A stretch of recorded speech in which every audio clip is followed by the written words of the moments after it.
Okay, let's get started with tonight's program. Before we begin, I'd like to do a territorial acknowledgement. We would like to acknowledge and give thanks that this meeting is taking place on the traditional territories of the people of the Treaty 7 region in southern Alberta. Welcome everyone to the Banff-Airdrie Federal Election Forum. Welcome to Blake Richards, Dean Wellwood, and Wilson and Austin Mullins. Thank you for being here this evening. In just a minute, I'm going to have each candidate introduce themselves. I'll have 2 minutes to do that. But first off, I'll introduce myself. I am Stephen Sims, and it is my great pleasure to serve tonight as the MC for this evening's forum. I'm a local Cochrane resident as well as business owner. Just recently became the newly elected board chair to the Community Future Center West organization, an organization which serves small entrepreneurs in this riding, and also a proud Rotarian and the immediate past president of the Rotary Club of Cochrane. Welcome to all of you. So before I introduce our moderator, I'd like to explain the format for this evening's forum discussion. First, I would like to ask that you please put your phones on silent. We won't ask you to turn them off, as we know some of you, that would be like asking to unplug life support. So just put them to vibrate. That's fine. The washrooms are out the rear doors and to your left. The emergency exits are on both sides of the rear doors, left and right. The first hour of tonight's session will comprise questions asked by our moderator, and each candidate will be given a limited amount of time to respond.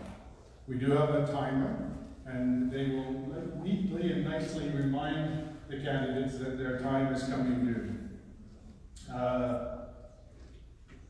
We will have a 10-minute break approximately at the top of the hour. Depends when we finish the first set of questions, and then we will reconvene in the second hour with your questions. So you've seen cards on the chairs around you and pencils and pens in front of you. We would ask that if you have questions of the candidates, to please write those questions down. You'll see folks going up and down the side aisles with pails. They'll collect those questions. Well, we will start the questions after the break. Please don't wait until the break to write the questions. We need to look at the questions and review them. And we cannot ask everybody's question, as I'm sure you can understand. So if a question has already been asked or something very similar has been asked, we will not ask it again. If your question is not a question, it's a statement, we won't read it for you. And if it's contentious or offensive in any way, we also won't read it. So we ask you to be respectful. If your question is addressed to a particular candidate, please state who, so we can address the question accordingly. That brings me to heckling, outbursts, disruptions of any kind, really. If you choose to get vocal and disruptive, we have two of the Cochrane General's finest here. They are the team's enforcers, and they will be asked to come forward and remove you in a nice way. But we would hope none of you want to go there. If you've seen the Cochrane Generals on the ice, you don't want to go there. So that brings me to a statement to our candidates. As we all know too well, politics and often elections have become a time of mudslinging and name-calling of one's opponent. A vitriol process, really, of ripping apart what someone else has or has not done or accomplished, but often without little guidance as to how they might step forward and do something differently. It is our hope that tonight you view this as your opportunity to remain above petty tactics and instead demonstrate what you are planning to do. It is all too easy, particularly today, to be publicly critical of others, especially within the realm of social media. The organizers of tonight's forum suspect what we all want to hear is what you and your party will do to tackle the many challenges that we face here in Alberta and in Canada. Tonight is a chance for the folks gathered here to get to know you and your personal views.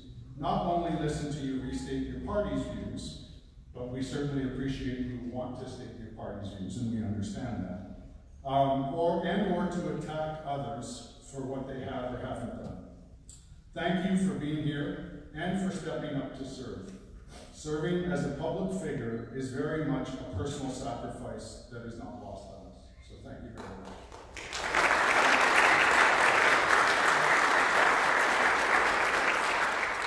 I'd like all of you in the room to thank Mr. Chuck Collins, who's standing back there leaning up against the wall, trying to not be noticed. There he is.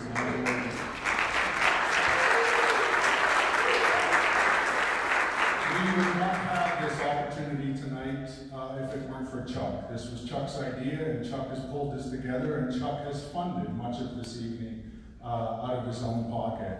There is a basket at the back of the room. If you would like to make a donation to help Chuck recover some of these costs, that would be wonderful. If there is money left over after costs have been recovered, we are donating that to the Cochrane Activettes. So thank you very much for that. I would be remiss if I didn't also thank several people who have helped out this evening.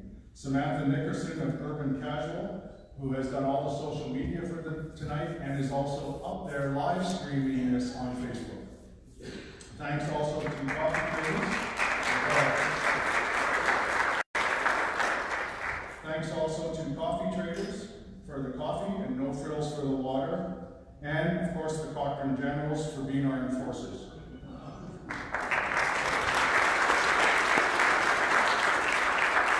And also a big thank you to the Cochrane Alliance Church for allowing us to use their sanctuary for tonight's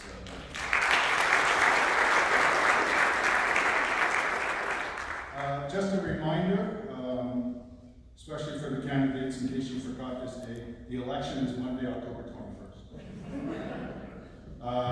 And the advanced polls are from the 11th to the 14th in this community from 9 a.m. to 9 p.m. at the Cochrane Lions Event Center. At this time, I'd like to introduce our moderator for this evening, Lindsay Sewell. Lindsay is a trained journalist. Hold your applause, I know it's going to be loud. Lindsay is a trained journalist who served this town as the senior reporter for the Cochrane Eagle for a decade.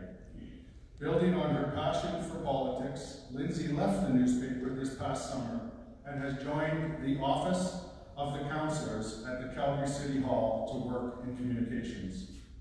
Anyone who knows Lindsay knows of her passion for this community of Cochrane, and of course her passion for volunteerism. Given both these passions, she is supportive of grassroots involvements in politics and helping to turn voter apathy on its head. And we all know by how many people show up to vote that there is a certain amount of apathy. And we all have a right to vote, and it's a right bestowed to every Canadian. So get out there and vote. I'd also like to introduce our timekeeper for this evening. This is a very, very important job, controlling these four folks up here. Kate Mackin is going to be ringing the bell. So give it a test. There we go. That's what you'll hear. We're not summoning cats. That's to stop. It is now my pleasure to open tonight's forum and welcome Lindsay to take over tonight's proceeding. Thank you to all of you.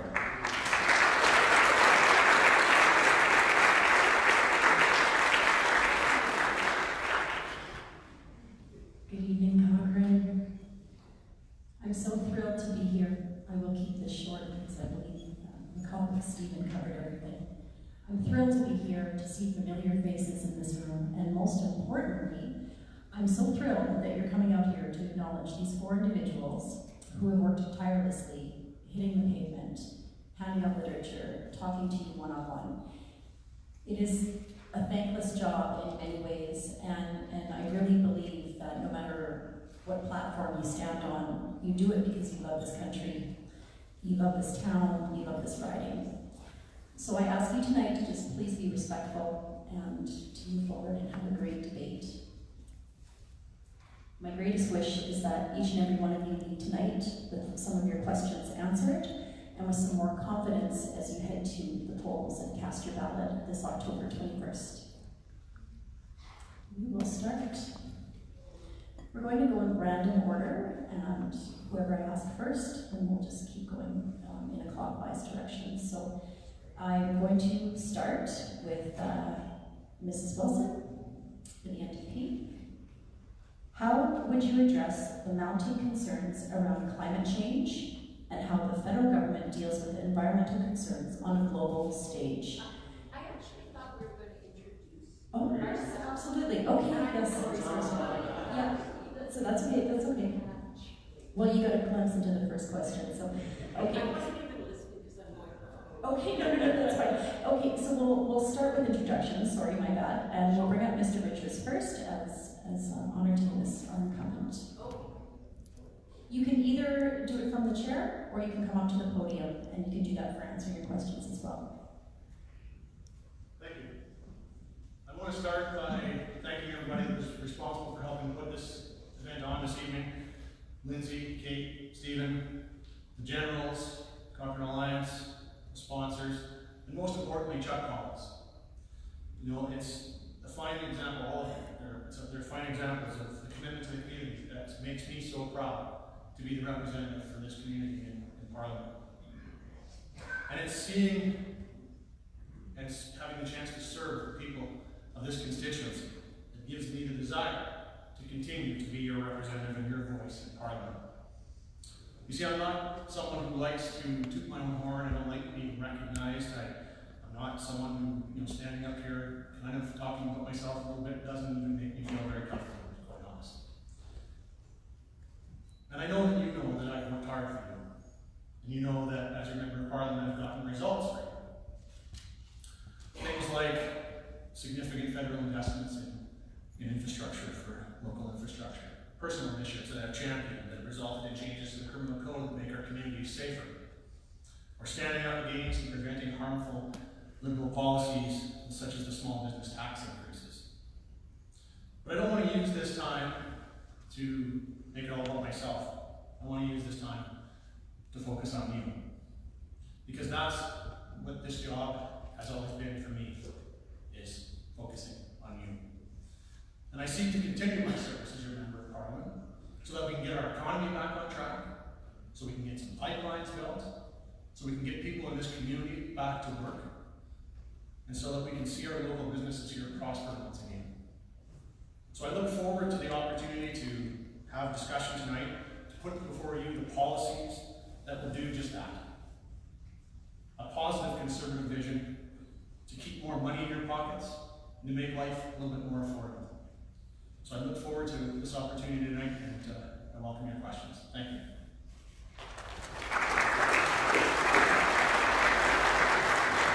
Mr. Richards, Mr. Collins, would you like to approach or from your chair? You have 2 minutes.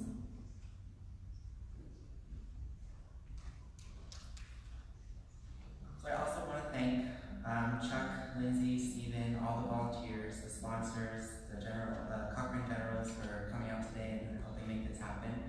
I believe that democracy in action is democracy well done, and we're all here today acting, and that is amazing. So my name is Austin Mullins. I'm turning 22 in just a few days. I currently work as a server at a local restaurant in Canmore. In university, I studied political science with an additional focus in feminist research. I am running for the Canadian Greens because I believe in the party's 6 fundamental values of ecological wisdom, nonviolence, social justice, sustainability, participatory democracy, and respect for diversity. With those principles in mind, I am running for economic diversification and meaningful climate action in Banff-Airdrie. I believe that it is in our best interest as a country to expand our narrowing focus on fossil fuels and invest in the green industries that create reliable, long-term jobs and diversify our local value chains. I am running to renew the social contract between our communities and the federal government through a just transition to a clean energy economy, protecting and expanding healthcare with a focus on increased mental health supports, ending the housing crisis by recognizing that every Canadian deserves the right to have access to safe, affordable housing, and I want to work towards true reconciliation with First Nations communities. I've met with voters in the Airdrie, Banff, Canmore, Cochrane, Crossfield, Rocky View, and the Stoney Nakoda community, and through those many interactions, I have crafted ambitious, realistic, and inclusive policy positions. I am so happy to be here today to have the chance to share those positions and my great vision for Banff-Airdrie with you all tonight. Thank you.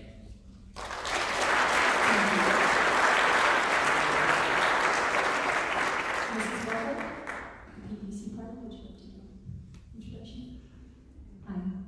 Ladies and gentlemen, Welcome. Thank you.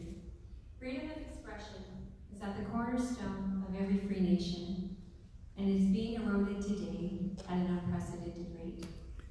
I have worked in defense, and I find it appalling that Canadians are being forced to express support for legislation in this country that is often People are afraid to voice their opinions today for fear of being politically incorrect. Canadians who simply have a difference of opinion are being silenced, censored, or personally attacked. Whether we agree or disagree, in a free and democratic society is absolutely irrelevant. We are all citizens equal under the law. What in the opinion of some may be considered offensive cannot serve as a legal basis for discrimination or censorship. Logic, not emotion, has to prevail in forming the laws of a free democratic society. Why do I bring this up? Because tonight, whether the conversation turns to immigration, whether it turns to taxation, whether it turns to pipelines or climate change, without the ability to have honest, open, adult conversations, yes, often difficult and unpopular topics, we risk losing the very foundation of what makes us Canadian. I am Nadine Lowood, your candidate for the People's Party of Canada, and at the center of every policy you will find 4 principles: freedom, fairness, respect, and responsibility. I'm asking you, what do you want from your government, for your children, for your future? Thank you. That is why I'm here.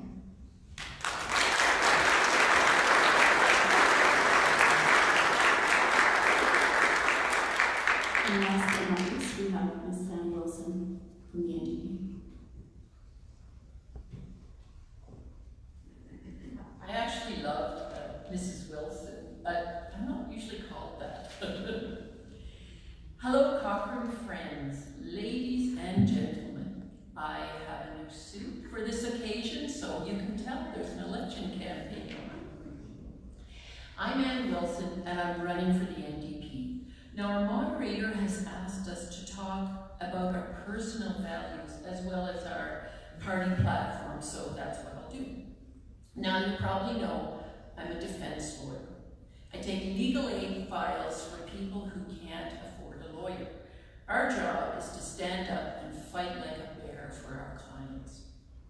Now, you'll remember that yesterday was Orange Shirt Day, when people think about Indigenous children that were taken from their families. Some children never came home, but some grew up and got into the criminal justice system. I often represent some of these clients, especially in court in Cochrane. My clients often felt crushed into pleading guilty just in order to get out of a remand or pretrial custody. Now I can use the Supreme Court case of Gladue to take into account the factors of the residential school harm. This was great progress. I found in the last few years that our judges knew that the over-incarceration of Indigenous people is a big problem for our justice system. Nobody wants to be part of it if you're just going to be put in jail and throw away the key. I've gotten myself on the committee to recommend judicial appointments, and that issue is part of the discussions. At sentencing, if there must be sentencing, there's now more rehabilitative options available today. My close look at justice issues tells me that other departments can be in on the important work of reconciliation, such as housing, social services, health, environment, and education. We can talk about other parts of the platform with your questions. That's me, folks. I don't work for the man, or the ultra-rich, or big companies. I'm in it for you. I'm Ann Wilson, and I'm running for the NDP. All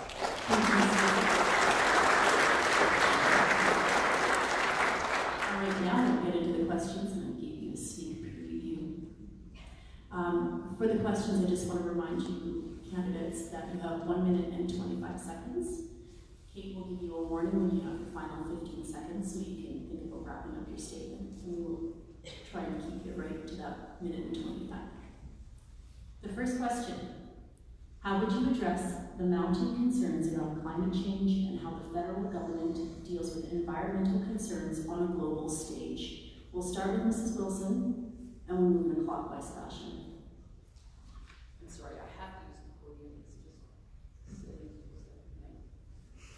So the question was, federal government, how would you affect climate change? I can read it Is again. that right? Sorry. That's fine. How would you address the mounting concerns around climate change and how the federal government deals with these environmental concerns as it relates on a global stage? Okay. So it wasn't mountain concerns, it's mounting concerns. Sorry, I was a little afraid of that one.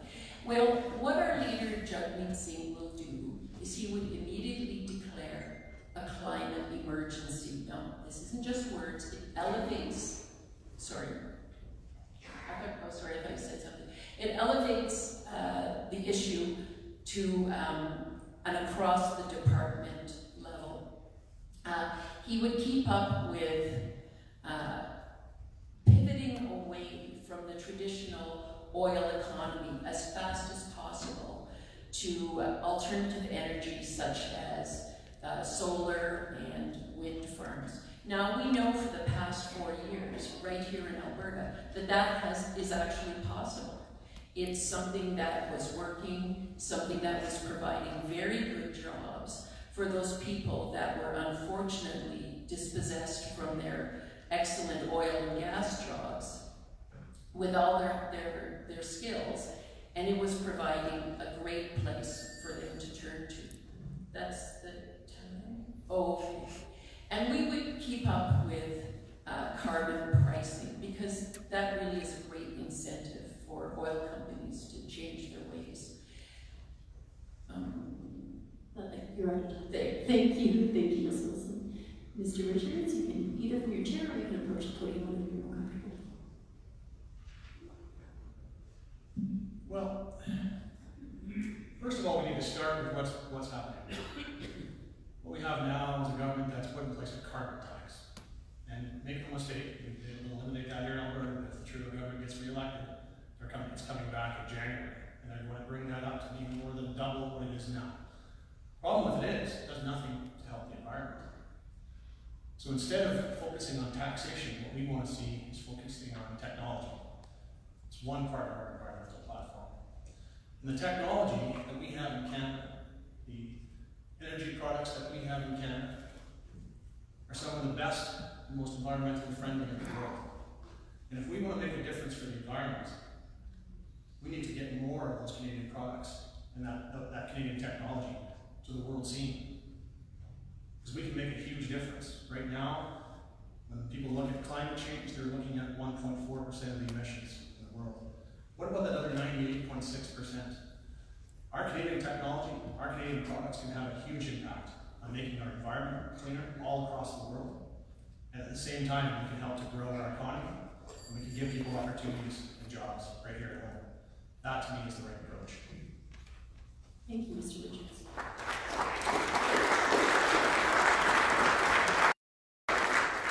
Mr. Collins.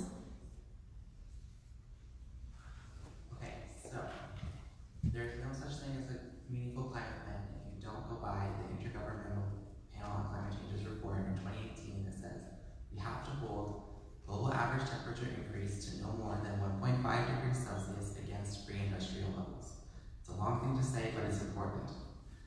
The Green Party in Canada's climate plan does abide by this suggestion, and we want to reduce carbon emissions by 60% by 2030 and go to net carbon emissions by 2050. We're going to do that by banning fracking, no more fossil fuel infrastructure, that we will keep what is currently in place to meet current demand.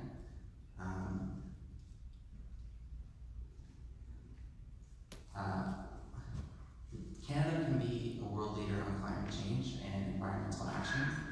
A lot of people at the door tell me we already have the most environmentally friendly ways of extracting oil. Why do we need to do anything more? And I believe that even if we're wrong on climate change and it is all a hoax, if we do act on climate, all we've done is create a cleaner planet. And if we don't act, then we have catastrophe. So, thank you. Thank you, Mr. Mullins.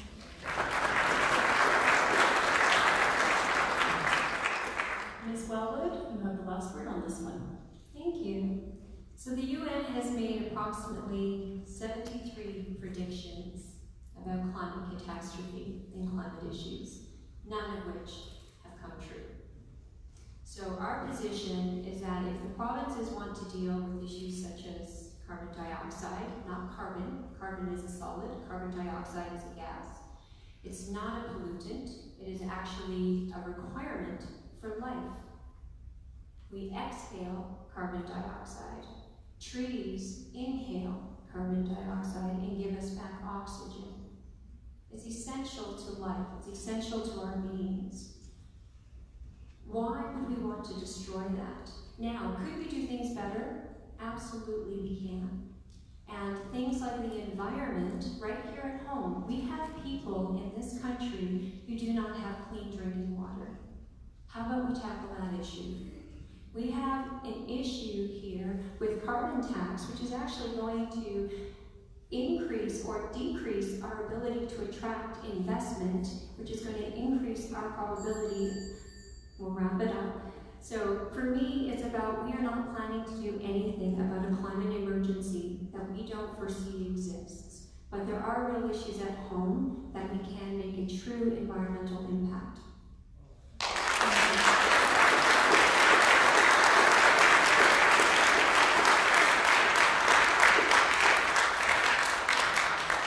Our second question, Mr. Richards, you'll be the first one on this. You no doubt have followed the impact of big data and digitalized personal data collection on democracy. According to Carol Cadwallader, the Guardian reporter who has spent years investigating the impact that Facebook and Cambridge Analytica had on Brexit and the US election, she questions if it will ever be possible to have a fair democratic election again. My question for you candidates is, what is your opinion on the impact of social media, big data, and personal digital influence on democracy? We'll start with you, Mr. Richards.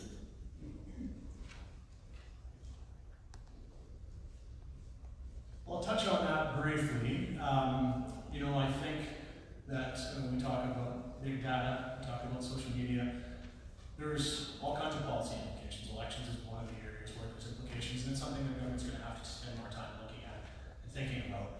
But when you ask specifically about elections, I think the bigger threat to our elections in Canada right now is the foreign funding that comes in to our elections. And they even claim it influences the results. And I think that to me is the bigger challenge we want to be looking at, because I believe that Canadians should be the ones having a say as to what happens in our elections. And right now what happens through what's called third-party interest groups, foreign funding is coming into this country and trying to influence and buy the results of our elections. And to me, that shouldn't be something that we should be allowing to happen. Canadians should be the ones that solely have the chance to participate and have a part in our elections and make a decision about who our government is. As political parties, as political candidates, we can't take foreign funding, and that's a good thing. Why should these other special interest groups be able to do the same thing and try and support candidates that oppose our Canadian energy and our Canadian oil and gas and influence the results of our elections as a result? That's the bigger question that we'll be dealing with when it comes to our elections. Thank you.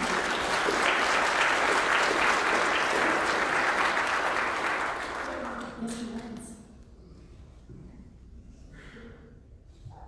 There's no question that social media has a huge impact on our elections, but in Canada we don't elect a prime minister, we elect local representatives. And everyone here, and I know many candidates across the country, work very hard to earn your vote, and they are out on the streets at your door talking to you personally. And though we have influence from other governments in the world on our elections, there's real people meeting you every day and talking to you. And if everyone in Canada got out and voted, we wouldn't have those influences that are so dangerous to our democracy.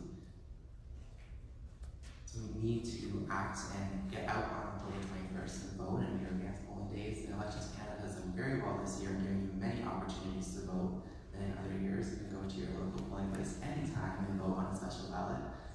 And I think that if we all come together as a country and vote for what we believe in, we'll do better in our democracy. Thank you. I'm just going to repeat the question so everybody can hear it again. What is your opinion on the impact of social media, big data, and personal digital influence on democracy? Ms. Bell, your turn. Thank you. So there's no doubt that social media has a very large impact on what we see and what we hear. But I think we have other issues other than foreign people interfering in our democracy. We have issues right here at home. Freedom of expression is being suppressed. People are being attacked, censored. We internally are asking our media and filtering what you get to receive. People are being told they can or cannot participate in debates. People are being told that they have to leave, they cannot report on the news. And this is happening with our traditional political parties. You know, so I've worked for the Department of National Defense, and believe me, we have no privacy left. We really don't. And people are monitoring everything you say, and analytics can prove that. They can give you back exactly what you're looking at, and conjecture as to what might be of interest to you or might not, and send you an ad or pop something up, which definitely has an impact. But how about just the impact we're having locally in what's being presented and what's being withheld? Thank you.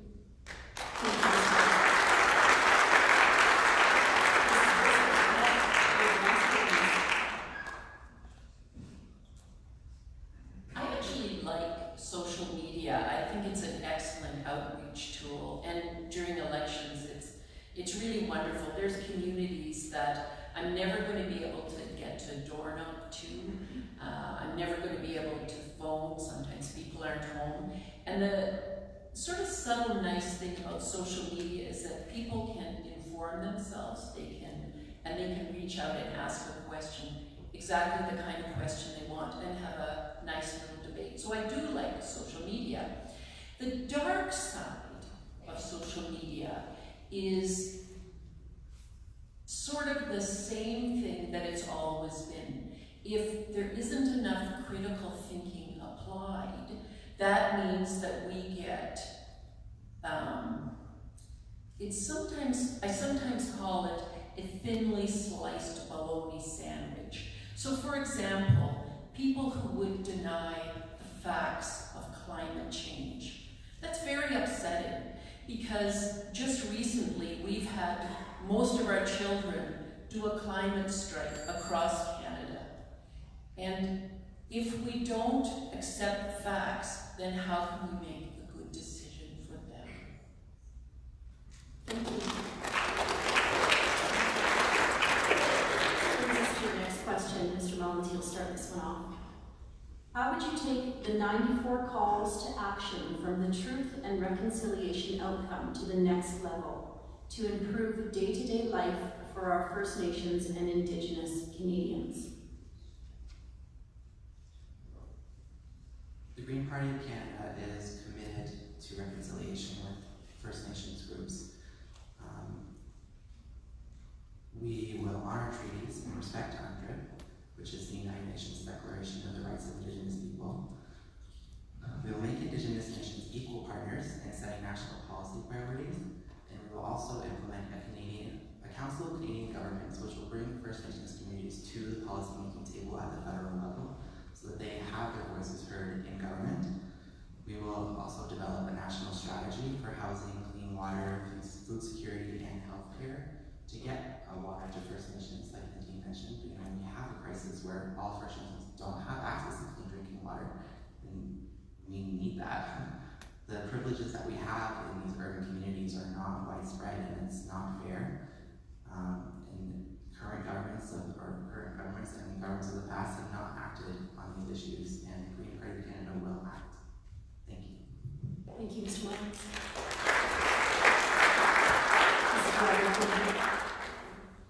Well, having grown up in Labrador and being Métis myself, our policies around how we deal with Aboriginals is broken. And the Indian Act, in my opinion, is broken. And we need to have real conversations and address the real issues about how we treat Aboriginal people in this country. We need to take a look at what's working, but we also need to take a look at the years of history and experience that we have, because what we're doing is not working. And I think we need a bottom-up approach, more a grassroots approach, not a top-down approach of bureaucrats dictating what will and will not happen and how it's going to happen. We need to have honest, respectful conversation, and that has to come from both sides. Okay, both sides have been hurt, but we cannot go back in history. We cannot change the past, but we can influence our future. And the future, I think, is very bright for our Aboriginal people. And I think there's a lot that we can do with a proper consultation and a proper process that is respectful on both sides, that can see meaningful changes. Thank you. Thank you.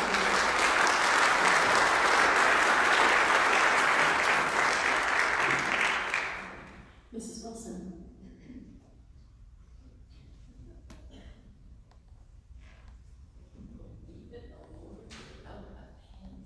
Someone? There's some very specific things that can be done with the 94 calls to action. I'm thinking about 33, 34, and 35. And one is to restore judicial independence, and the way that can be done is to take away the mandatory minimums so the judges can actually have the discretion to apply an appropriate sentence rather than a boilerplate sentence on an individual. Justice is supposed to be individual. There also should be a very deep and meaningful consultation with energy projects. We have a pipeline stuck in the court, and that's because the consultation process was deficient. We're all expecting it to, everybody wants it, so get through the courts. But if the process isn't fair and right, then courts are going to notice that. And finally, in terms of Aboriginal housing, there's a mold crisis that should be resolved. Thanks. Thank you, Ms. Wilson. Mr. Richards, last word. Well, the first step to improving lives and the opportunities for our First Nations people in this country is accountability. And that was something that we put in place when we were last in government, was the First Nations Accountability Act, to ensure that band chiefs, band councillors were held accountable for this expenditure on the reserves, so that people on First Nations could have access to those records and see what actually where the money's being spent. And to me, that's the first step. Unfortunately, Justin Trudeau came into power and repealed that. And that's something that needs to return. Beyond that, I'm actually quite proud of the record that we had of making progress forward on this. I served for a time as the Aboriginal Affairs, the chair of the Parliamentary Committee on this.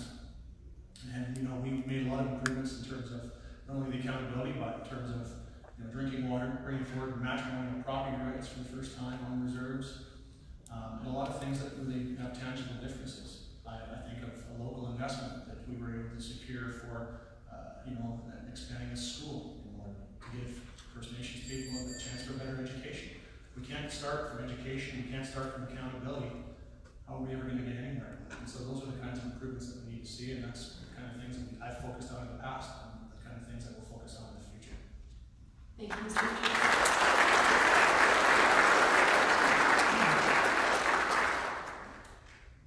Well, this question, I think everybody's been waiting for, and I believe it's Ms. Wellwood's turn.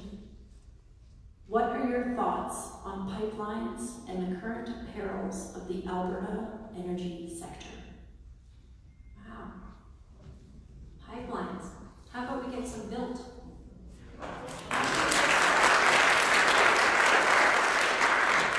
We are the only party that is willing to commit to using the Constitution, Section 9210, that clearly states that it is within the federal government's jurisdiction to impose pipelines. Albertans have been ignored in favor of Quebec and Ontario long enough. It is time we got pipelines built, not energy corridors, pipelines. No sleight of words here. Let's be very clear. The People's Party of Canada is very committed to making sure that we get pipelines built in this province. I don't think I have anything more that I need to say on that.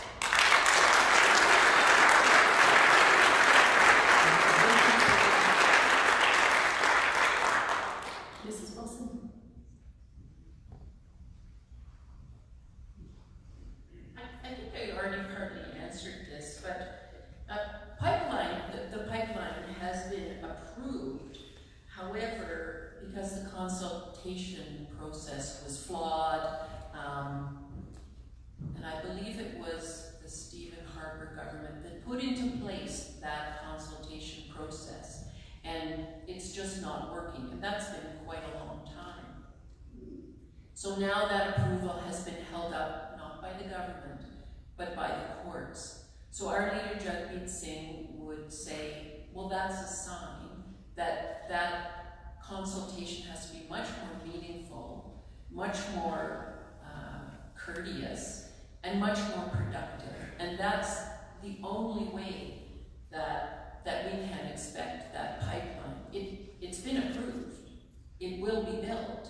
It just is stuck because the process was really flawed right from the beginning. And I do think it's ironic that it's the Conservatives that say they want pipelines, but they haven't been able to get them. Thank you. Mr. Richards? Well, this is the critical question. We have to get some pipelines built in order to be able to get people back to work, in order to be able to get our energy moving to Tidewater so we can eliminate that price differential that we're getting for our products, in order to make a difference for the environment, because we know our energy has the answers that the world needs. So in order to do that, first of all, we will repeal the Trudeau carbon tax. We're going to get rid of the Bill C-48, which is the No More Pipelines Act that the Trudeau government put in place. Bill C-69, which is the tanker ban off of the West Coast. What we need to do is become energy self-sufficient here in Canada, first of all. Right now, we're bringing in oil from places like Saudi Arabia, Venezuela, Iran. Why shouldn't we be serving that with Canadian oil? And then we need to get our energy products to world markets. And we need to get them there at the right prices. And in order to do that, we have to get that done. So those are some of the steps we'll take. We'll also build an energy corridor so that in the future we can have some of these things pre-done so that we don't have that problem. And we also have to get some other pipelines built as well. And in order to do that, we'll take some of the measures I mentioned. And also enforce federal jurisdiction when it's necessary. And it has been necessary, and our current Prime Minister has failed. And it's time that we make a difference and get some pipelines built in this country. Thank you. Mr. Owens? Alberta has the best potential for wind and solar energy out of any province in this country. The Green Party of Canada's climate action plan is called Mission Possible, and it's a 20-step action plan, and one of those steps is prioritizing adaptation.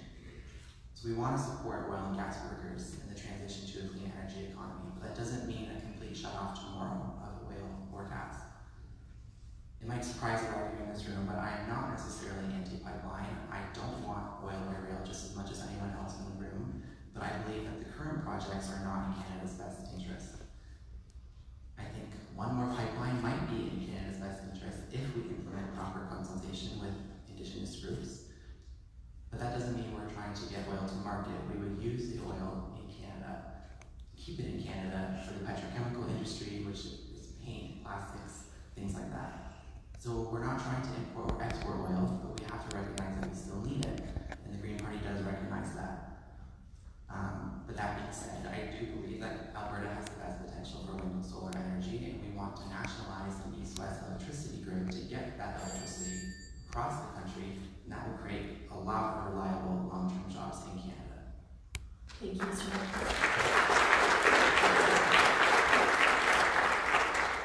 Folks, we're getting such an outpouring of really fantastic questions, and this is really all about you and the questions you have.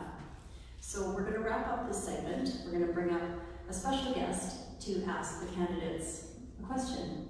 Mayor Jeff Janun, will you come to the front here?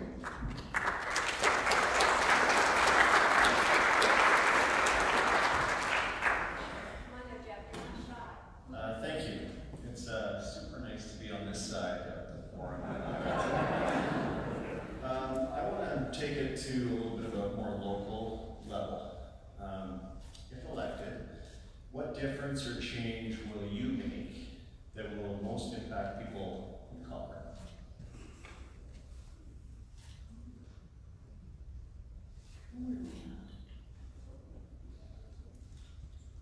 Mrs. Wilson.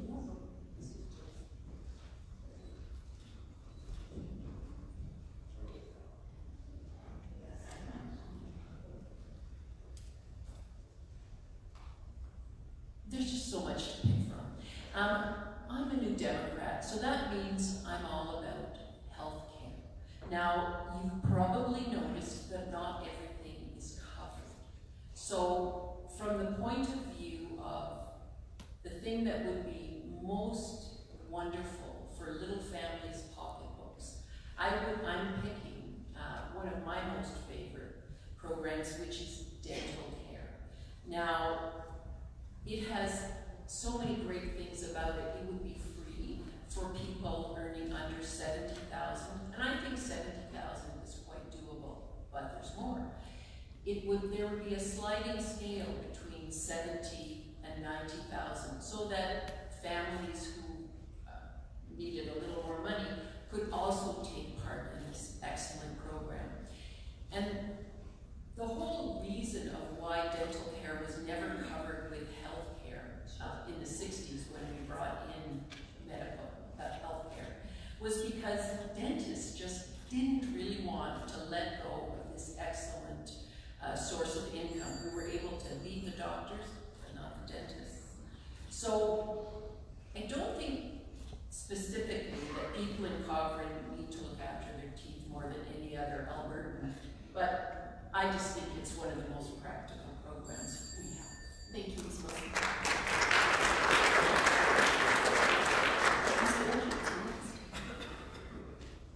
Well, I think the most critical, we just actually touched on what I would have probably used as my most important, most critical thing that we can do for residents here, which is build some pipelines and get people back to work. But since we just touched on that, I want to answer the question I thought you would have asked, which is about local infrastructure. And that is certainly something that applies at a very local level. And I'm proud of the record that I had when we were last in government of getting local infrastructure. You know, I think about the development around Center Avenue and the fact that all of that started from a federal investment that I was able to secure to get the area started. I think about many of the investments we made in the Spring Lake Sawmills Family Sports Center, for example. Those are just a couple of examples. And I think, obviously, we all know what the most critical piece is, the most critical need there is for this community, which is to deal with, you know, the intersection at 1A and 22.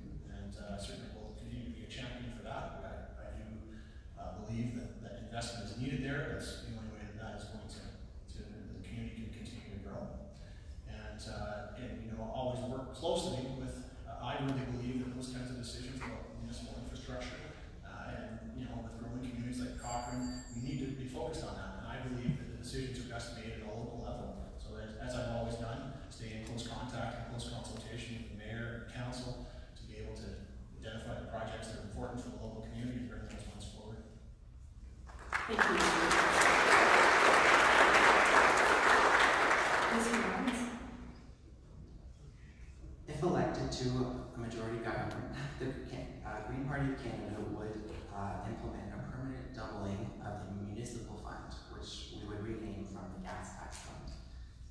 This money will go directly to local infrastructure and support communities like Cochrane and all the communities in Banff-Airdrie. We will also implement a guaranteed livable income for every resident in Canada so that everyone has the money that they need to survive. We will also make housing a right in the charter so that everyone has access to safe, affordable housing. Like I said before, we will implement a Council of Canadian Governments, and we will invite mayors, like the Mayor Cochrane, to the policy-making table at the federal level to share their concerns for their communities with the federal government directly. Thank you. Before we go on break. So I'm not a politician. I'm a small business owner. I've been an entrepreneur for almost 30 years of my adult life. And so the first thing I will commit to do is not to make promises that I can't keep. I bring real skills to bear. I worked in aerospace and defense. I owned a modeling and simulation human factors engineering company. Those industries are about people. It's about how people interact with things, not about things being imposed upon people. I work in finance, so I'm a chartered investment manager. I think I know a thing or two about balancing a budget. Overregulation. I'm going, small businesses are starving. They are being cut off at the knees because we have a government that tells them how to run their businesses. We have a government that is telling you how to run your private lives. So for me, being a member of parliament is about you. It's about serving you, serving your interests, working with our local communities, our provincial government, to get the things that you need. I want to give you back your voice, one that is not silenced by parties that silence their MPs in favor of towing the party line.